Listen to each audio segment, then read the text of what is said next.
उपस्थित सर्व शिवसैनिक बांधवांनो, भगिनींनो आणि मातांनो, मी मुद्दामून ज्येष्ठ हा शब्द वापरलेला नाही, कारण मगाशीच आपण ऐकलं की शिवसेना आणि शिवसैनिक कधी म्हातारा होत नाही. आणि आपल्याला सर्वांना शिवसेना प्रमुखांची शिकवण आहे. त्याने अनेकदा सांगितलेलं आहे की माणूस वयाने थकत जातो, पण तो ज्या दिवशी मनाने थकतो तेव्हा तो वृद्ध होतो. तुमच्या तर मला वाटत नाही कोणाची मनं थकलेली आहेत.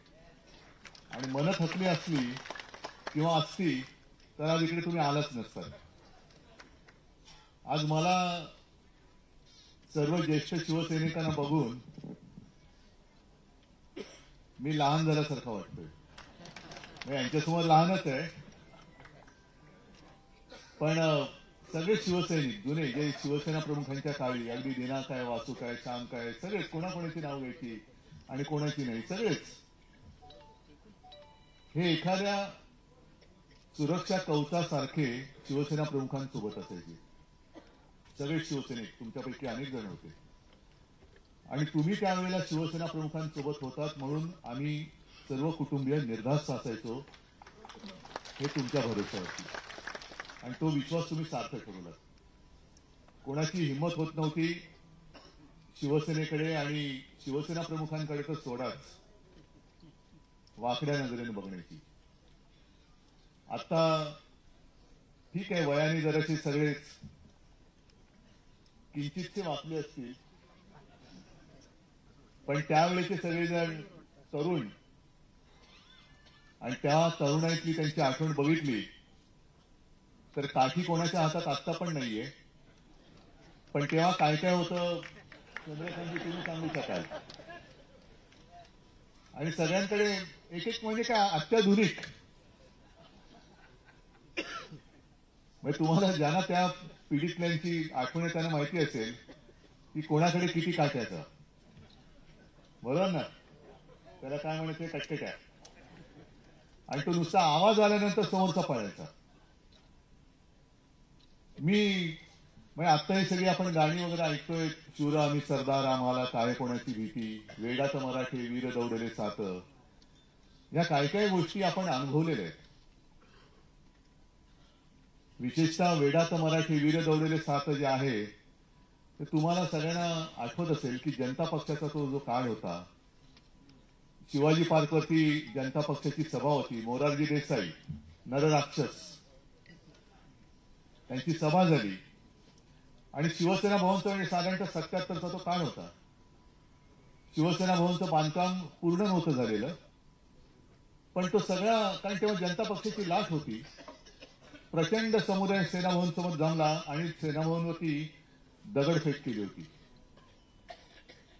आपल्याकडे काही तयारी नव्हती कारण बांधकाम सुरू होतं. आणि तेव्हा जे काही मी जे म्हणतो ती मला सगळी नावानिशी माहिती आहेत, पण ते जे काही वेडात मराठी वीर दौडले सात तसे हे सुद्धा जेमतेम हाताच्या बोटावरती मोजणे एवढे शिवसैनिक होते. ते त्या मोठ्या, म्हणजे तो जनसागरच होता, त्याच्यात घुसले आणि सपासप, जे आता सपासप हा शब्द कशाला वापरतात,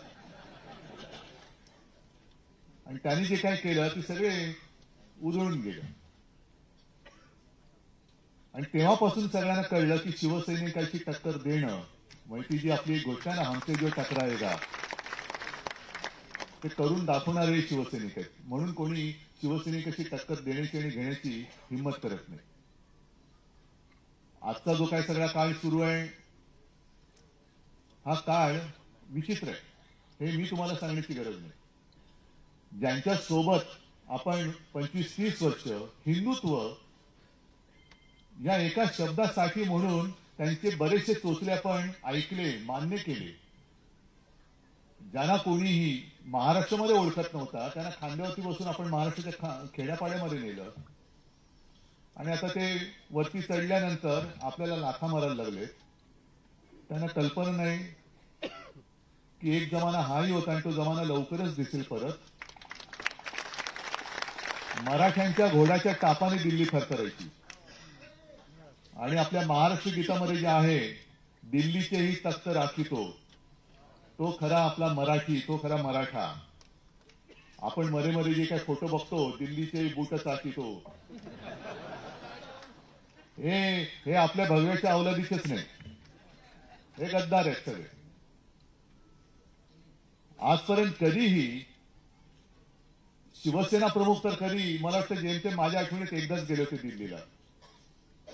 मी सुद्धा जातो, ते तिकडनं नीट आमंत्रण आलं इंडिया बैठकीचं वगैरे तर जातो, नाही तर आपल्या खासदारांना भेटायला कधी जातो. पण कधी वर्षातनं एखाद्या वेळेला गेलो तर. पण आत्ताचं जे चाललेलं आहे, दरवेळेला उत्सुक मुजरे मारायला जातात, हे त्यांचे हुजरे हे काय शिवसेना प्रमुखांचे विचार पुढे नेणार. आणि देश पूर्ण नासून टाकलेला आहे. म्हणजे मला तर आता अशी भीती वाटायला लागलेली की आपण अराजकाच्या दिशेने चाललो की काय. दिशाहीन सगळं चाललेलं आहे. उठसूट कोणालाही पक्षामध्ये घेत आहेत. म्हणजे मी मागे सुद्धा म्हटलं ना, आता आपले ज्येष्ठ शिवसैनिक आहेत ना, कोण त्यांचं नाव, मुस्लिम कार्यकर्ते आपले आहेत ना, अनेक जण आहेत. बाबूचे एक आहे, एक आत्ताचे नाही ज्येष्ठ शिवसैनिक आहेत, असे अनेक आहेत मुस्लिम कार्यकर्ते. पण आपण काय म्हटलं, म्हणजे भारतीय जनता पक्षाचे मी दसऱ्याच्या माझ्या भाषणात थोडंसं बोललो होतो की भाजप जे काय करतं ते सगळं चालून देतं, ते आम्ही खपवून घ्यायचं. मग ते जातील, अगदी मस्जिदीमध्ये जातील, नमाज पढतील. मोदींनी स्वतः सांगितलं की ते काय ईदच्या दिवशी त्यांच्या घरी सगळे जेवणाचं, हे सगळे चाळे आपण बघायचे. आम्ही जर काही करायला गेलो किंवा दुसऱ्यांनी कोणी केलं तर ते लव जिहाद, आणि भाजपने काही केलं तर अमर प्रेम. हा कोणता नाही. आपण त्यांना काय बोलायचं नाही. मग आता 1-2 दिवसामध्ये जे काय घडलं तुम्ही पाहिलं असाल की पालघरमध्ये एका व्यक्तीला त्यांनी भाजपात प्रवेश दिला. कोण तुम्हाला माहिती आहे ना, चौधरी. बरोबर आहे. आता त्यावेळेला त्यानं धरी म्हणजे साधू हत्याकांडामधला एक आरोपी म्हणून केवढी बोंबाबोंब केली होती. आणि जणू काही ते पाप आपणच घडवून आणले. अशा पद्धतीने मी मुख्यमंत्री होतो म्हणून शिवसेना कशी हिंदुत्वाच्या विरोधात आहे हे अगदी बेंबीचा देश यांचा कुठपर्यंत गेला माहिती नाही, पण तिथपासून बोलत होते. नाही, कारण आवाज मोठा असतो, कोणाचा देश कुठपर्यंत असेल आपल्याला कसं कळणार. आणि आता त्याच चौधरींना यांनी भाजपमध्ये प्रवेश केला. मग हा हिंदुत्वाचा अपमान नाही. मग आता लगेच मुख्यमंत्र्यांनी सांगितलं की मी तशी चौकशी केली, स्थानिक पातळीवर असं झालं. मग तुम्ही बोंबळण्याच्या आधी चौकशी का नव्हती केली त्याची.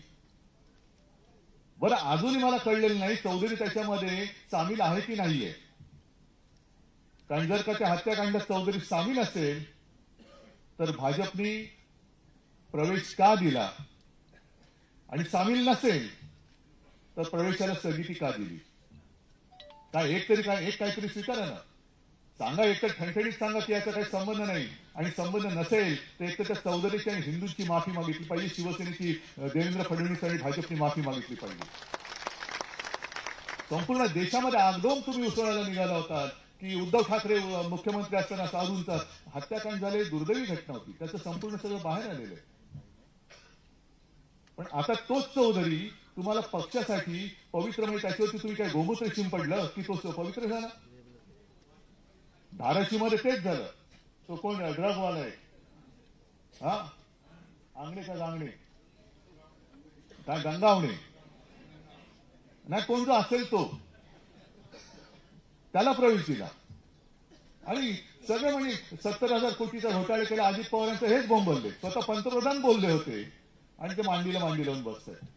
अशोक चव्हाण त्या आदर्श घोटाळ्यामध्ये शहीद सैनिकांच्या जमीन बळकावणारे म्हणून ज्यांनी बोंबाबोंब केली होती ते बाजूला घेऊन बसले. आम्ही ह्या भाजपासोबत कधी जाऊ शकत नाही, कदापि आम्ही नव्हतो. अशा भाजपासोबत आम्ही जाऊ शकत नाही, कदापि नव्हतो. मी कोणत्याही बोललो अशा भाजपासोबत. त्यावेळेचा भाजप हा वेगळा होता आणि आत्ताचा भाजप हा विचित्र झालेला आहे. म्हणून जे मी दसऱ्याच्या मेळाव्यात बोललो की आत्ताचा भाजप हा अमिबासारखा झालेला आहे. त्याला आकार नाही, उकार नाही, काही नाही, एक पेशीय. म्हणजे यांचं जे काही सगळं चाललंय की सगळं काही माझ्याच हातामध्ये पाहिजे, सगळं माझ्याच हातात. म्हणजे दूध सहकारी संघटना काय असेल ती पण माझ्याच हातात, नानी पार्टी काय सोसायटी असेल ती सुद्धा माझ्या हातामध्ये, पंतप्रधान पण मीच, हे पण मीच, ते पण मीच. हा जो मीपणा यांच्या अंगात भिनलेला आहे, अहमपणा, या अहमपणाचा फुगा तुम्ही जे आता म्हणालात ना, गुलालात नाहून निघायचं आहे, तो गुलाल असा तसा नाही. या अहमपणाचा फुगा फोडून जो विजय मिळणार आहे त्या विजयाच्या गुलालात आपल्याला नाहून निघायचं. नाही तर निवडणुका येतात आणि निवडणुका जातात. आता सुद्धा जे बिहारमध्ये घडलं, हे जे काही टीव्हीवरती आपण बघत होतो प्रचाराचे सगळे दृश्य, कोणाच्या सभेला किती गर्दी उसळते उत्स्फूर्तपणाने. आता सुद्धा तुम्ही सगळे आलेले आहेत. मला माहिती आहे कोणाला काही पाकिट किंवा काही दिलेले नाही, स्वतःहून आल्या शिवसेनेच्या प्रेमापायी म्हणून आलेला.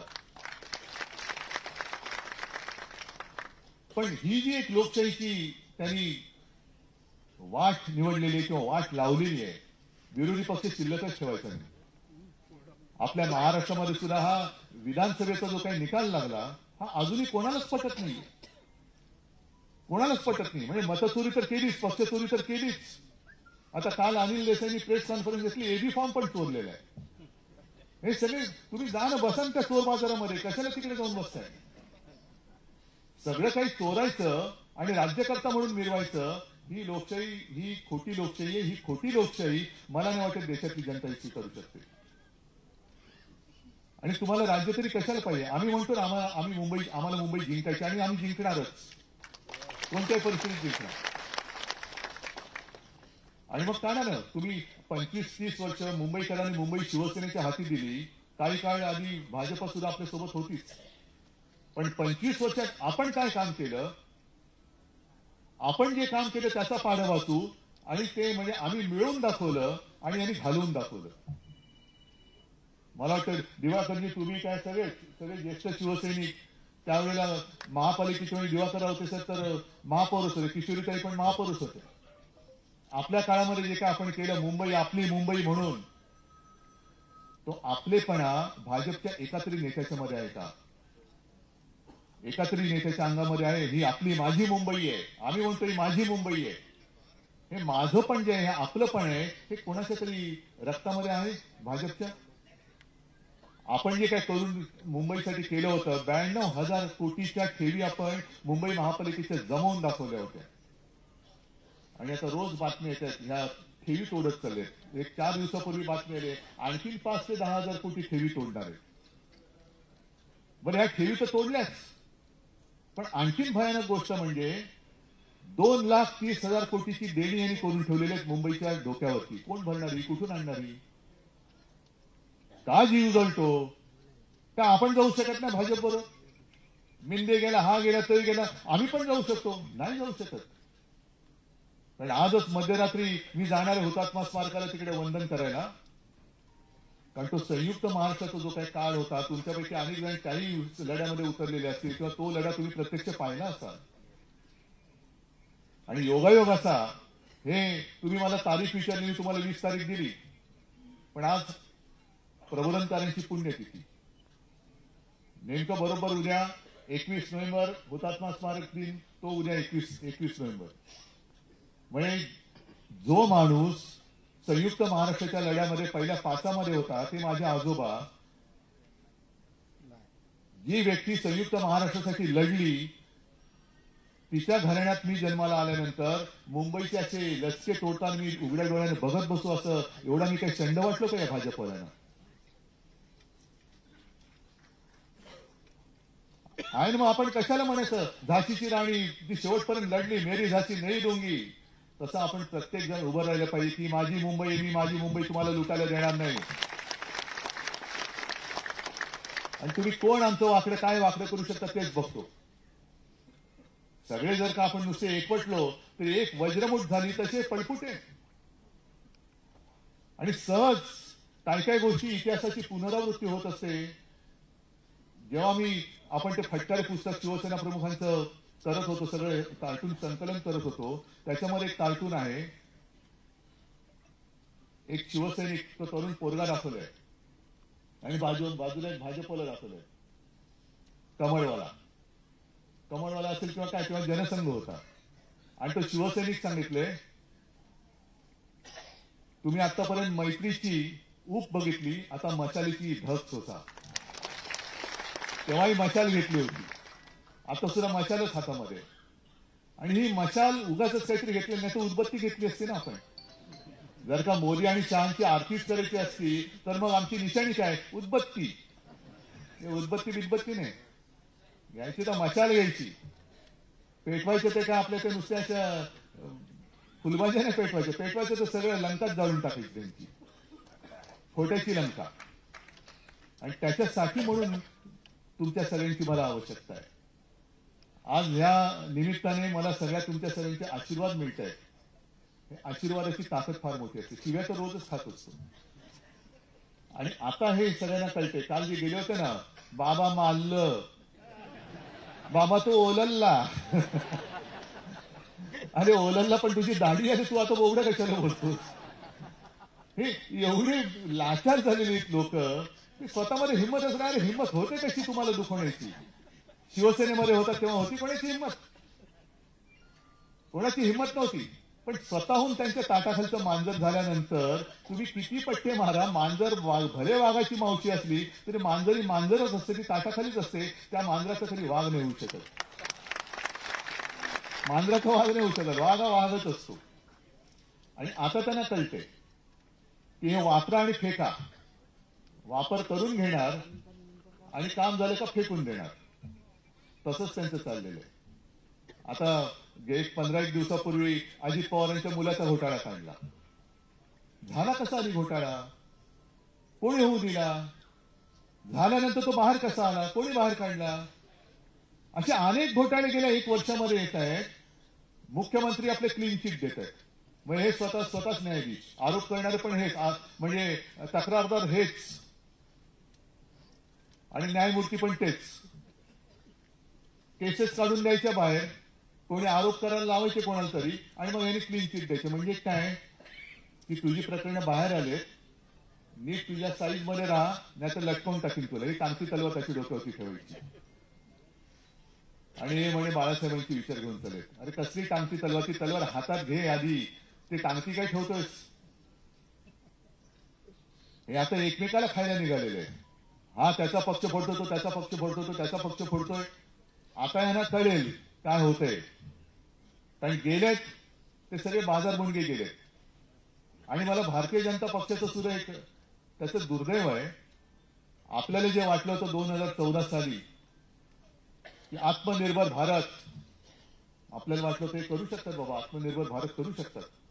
पण अजून आत्मनिर्भर भाजप नाही होते. त्यांना सगळे असे टोणगे, कोणी कुठल्या हत्याकांडातले, कोणी ड्रग्ज मधले, कोणी भ्रष्टाचारातले, सगळे घेऊन त्यांना भाजप वाढवावं लागतोय. भ्रष्टाचारी ते तो का मिळवावा, भाजपा पक्ष वाढवावा,